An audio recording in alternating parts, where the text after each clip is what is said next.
On a lancé Art Expo il y a maintenant 7 ans.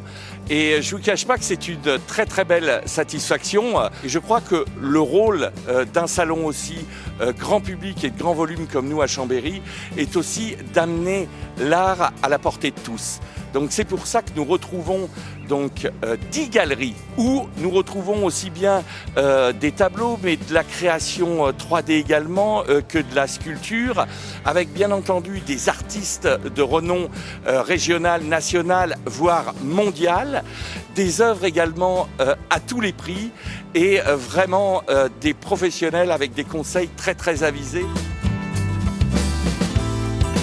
On va trouver dans ces artistes Monsieur Almodovar qui est plutôt sur de la peinture, tout simplement. Ici, on a donc Antoine Dufilo sur de la sculpture en métal. Là-bas, on a Fabien Novarino avec une technique d'impression qui est très particulière puisqu'on appelle ça de la sublimation sur plaque Chroma-Lux avec des rendus plutôt bons.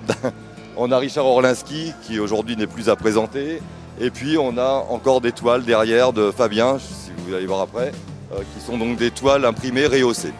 Si j'avais une œuvre coup de cœur, eh bien, je pense que ça serait pour commencer, un Antoine Dufilo, parce que j'adore l'automobile. Je trouve que cette interprétation est vraiment, moi ça me parle. Et puis j'adore aussi Philippe Chanty. Le message qui est passé à travers ces photos, il y a une double lecture, je pense que les gens comprendront. Intéressez-vous à Philippe Chanty, vous verrez, son message va bien au-delà de ce qu'on lit à la première lecture.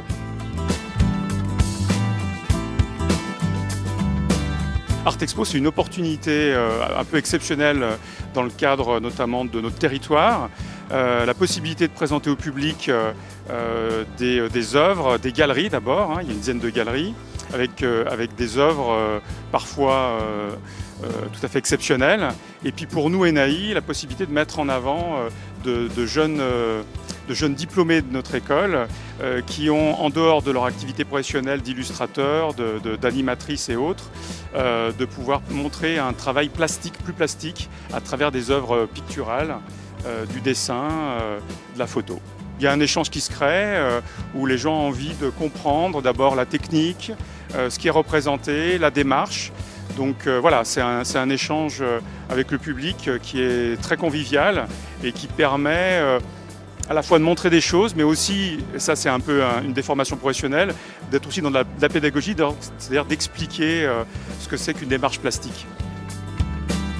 La dernière exposition Art Expo, j'avais fait un seul peintre qui s'appelait Michel Gemignani, où j'avais fait une seule exposition. Et là, j'ai voulu, pour différer, j'ai voulu faire une exposition pêle-mêle, où j'ai associé des peintres plus anciens et des peintres très modernes.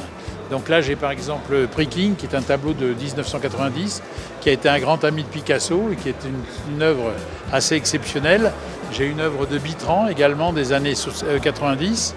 J'ai du Michel Gemignani, j'ai quelques dessins aquarellés magnifiques de Michel Gemignani. Et j'ai également Michel Destarac, qui a eu la gentillesse de me prêter des œuvres que je trouve assez exceptionnelles, compte tenu de son grand âge, puisqu'elle a quand même 79 ans.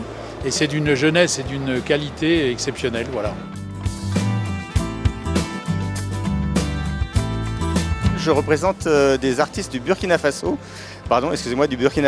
ainsi que des artistes de Norvège.